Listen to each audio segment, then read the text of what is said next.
just 35% from three after a couple years in the 40s. Howard misses that one.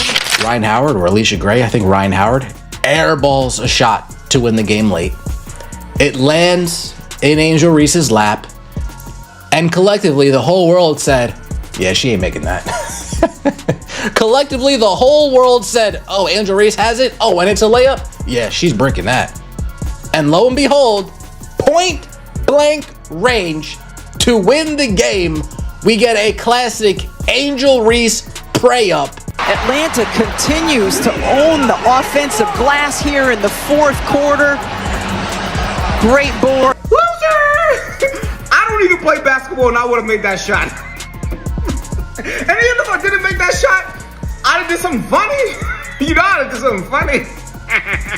Came up and was like, hey, let's all do this hoop code and hand point. Angel Reese had every opportunity to win this game. Rather, she became its punchline. That's not hyperbole. On the court between the Atlanta Dream and the Indiana Fever, that is precisely what took place. Furthermore, Reese was not celebrating a victory by the time the final buzzer went off. If you appreciate this content, consider giving this video a like and subscribing to the channel. Believe it or not, more than 73% of viewers haven't subscribed yet. It's free and only takes a second, but it means the world to us. So, did you subscribe already? Great. Thank you so much for your support. Now back to the video. At Angel Reese after she missed a wide open layup for the win. Quarter. Great board, just could not convert it. Was pushed under the hoop just enough to not have a great angle to OT. As Caitlin Clark passed her grinning on her way to yet another noteworthy victory, she stood beneath the rim with her hands on her head. This 95-minute basketball game provides you with the whole blueprint for understanding why this rivalry won't go away. And by the next morning, even non-WNBA fans were discussing it since it had so many turns. Reese, you had me laughing at you, girl. I told you, Angel Reese is a pure bum, the worst kind.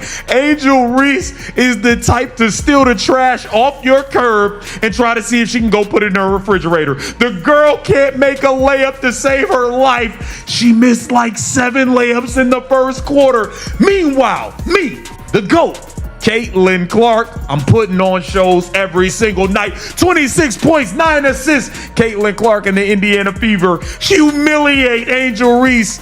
Or maybe Angel Reese just humiliated herself. As the Indiana Fever go on to win 29 points, 9 assists.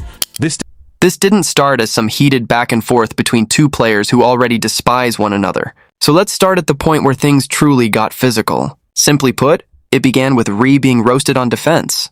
Reese was all over Clark when she pulled up from deep off the dribble halfway through the first quarter, contesting as hard as she could. Nevertheless, the shot went past the net immediately. Crap in this game. A bag of crap. She was awful. Angel Reese was terrible. Speaking of terrible, Angel Reese never beating the allegations. This was to open the game. With Reese leaking out, finds her. Lee Sheet, that was awful. Wow, that was awful. One more good time. It did a... Yeah. Yikes. Holy moly. Oh. Even if no one is aware of it at the time, that is the kind of situation that might subtly irritate a defender. Defensively, you do everything correctly. Even if you are in a good position to contest the shot, the ball still enters. That must hurt a little for a competitor like Ray, who takes great satisfaction in being aggressive and rough. Clark laughing at Angel Reese for missing the game-winning layup. Helen Keller could have made the layup. It was the fucking second layup that she missed. She missed a wide open drive in the first quarter, and then she misses the game-winning layup. And then, of course, we have the halftime crew just glazing Angel Reese, making it seem like she's a better player than Kelsey Mitchell, making it seem like she's a better player than Caitlin Clark. And Angel Reese with the total brick of a three-pointer. No wonder why they left her wide open, misses the layup. And look of disappointment on both her coach and teammates' face when she missed the game-winning layup. At least Angel was honest at halftime with Holly. I was a little bit impressed by that, where she was like, hey, I am playing like shit right now. I really got to step it up. I will say she is good on defense. She's always good on defense. She's a rebound machine,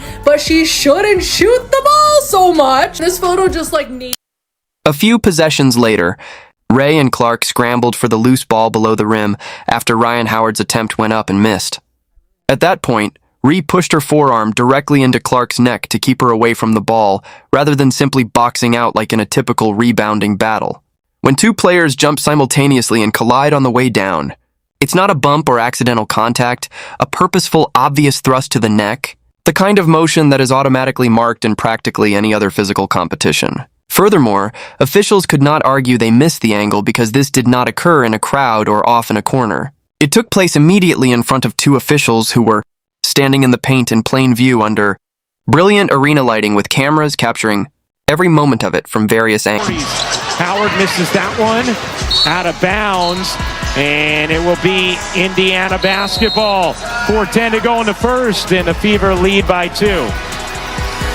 Oh, let's go to Angel Reese clocking Caitlin Clark right in the throat hole. With just 35. Right here, you're going to watch. There she gets her in the neck, and there she gets her in the throat. Yeah. What are we doing? Neck, throat. With her arms extended, Clark turned to the referees right away, seemingly pleading for the whistle. It was obvious to anyone watching at home. In a skirmish for a basketball, she was struck in the neck, which is as textbook a foul as it gets at any level of the sport. The officials did nothing but stand. Nothing at all. Not even a whistle or review. Ree didn't even care to see if a call was coming in.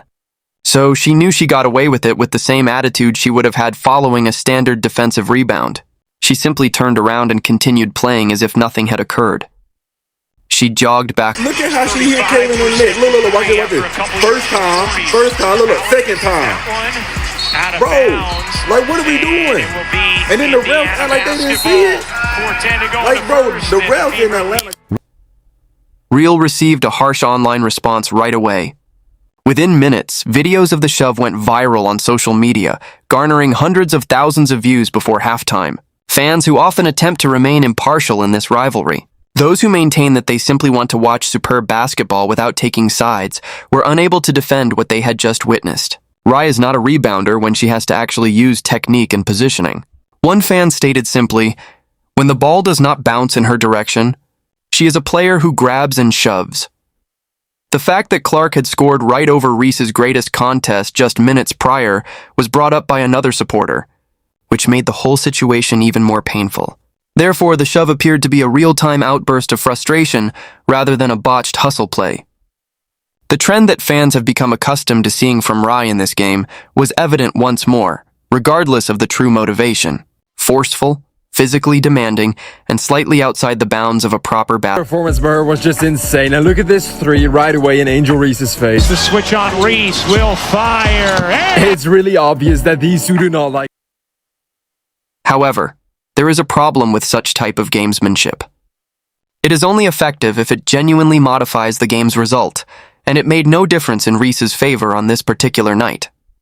She struggled to establish any sort of offensive rhythm for the remainder of the first half, missing numerous shots in the paint that she typically converts with ease. She went 0 for 6 to start the game and finished 5 for 16 from the field overall by the time her shooting night was over. For a player whose entire reputation was predicated on efficiency and physicality around the rim, this was a truly awful shooting performance. Despite this, she put up a strong fight on the boards and finished with 6 assists and 14 rebounds. Therefore, it's not as if she entirely vanished from the box score. But it's obvious that the hostility that led to the next shove did not translate into made buckets. And Clark continued to do exactly what she had come to do, seemingly She sucks from 3. Boom! Whoa! Angel Reese on a layup. Can't score it. She stinks. Look at all these layups missed. The girl is awful. The girl is garbage. Here she comes. I'm going full court. Hey, boom! Get that out of here. She sucks. Here comes Angel Reese coming down the lane again. Uh-oh, spinning and missing another layup. It's missing another layup. Here we go. She's looking for fouls. Here we go, down low. Uh-oh, I'm spinning. I'm missing another layup. The girl is horrible. The girl is terrible at the game. Here we come, coming down the lane. Here we go. I lost it out of bounds. Down low again, another layup opportunity. And she missed it. She's terrible. Here we go for 3. Clank. Here we go. Game on the line. Uh-oh, I can win it. Smoke the layup. Then Naz Hillman follows up and smokes the layup. I mean, you starting to rub off on the other people. In the fourth quarter, the game had descended into a fierce struggle. Atlanta's Alicia Gray was having a career-high 32 points at the end of the game, and each time Indiana attempted to retreat and put the game out of reach. The Dream continued to claw their way back. Ryan Howard attempted a three-pointer, but it missed the front rim as the clock was running out and the score was tied at 81. Aaliyah Boston was essentially riding on Ray's back while they fought for the ball. In intense traffic, the offensive rebound was somehow torn down. It was Reese's time. All night long, she had been physically forcing herself to generate just this kind of play. 5 seconds. Howard launches. Missed it badly. Reese the putback. Won't go. Hillman. No. And we have... She was unable to complete it. Boston was all over her and she had very little room to work. Reese attempted a putback, but it fell short of the front rim. With 3 seconds remaining, the game ended abruptly. Naz Hillman frantically tried to salvage the possession with a follow-up layup effort as the ball bounced free once more, but Boston reached back and swatted that one away as well. 2 opportunities to send Indiana home with a loss were right at the rim, but Atlanta was unable to convert each of them. Ree put in a lot of physical effort to push herself into a good position, but she was unable to complete the play in front of her when it mattered most when the game was on the line and the clock was about to reach 0. Did y'all see that game? That was the greatest thing I've ever seen in my entire life. Oh, and it couldn't have happened to a nicer individual. Angel Reese, probably the most despised person in the history of all sports, couldn't get a layup in. She tried the first time, couldn't get it. She tried the second time, couldn't get it. Even her teammates was like, come on, man. The third time at that point, the Indiana Fever just backed off. They're like, nah, come on, girl. I mean, we feel bad. Go ahead. She's like, I'm Jordan. No, I'm not. Meanwhile, mother freaking Kate Clark was laughing at her. She was like, the camera caught it. They even had to do a double take. She did the moonwalk. She was like, beat it.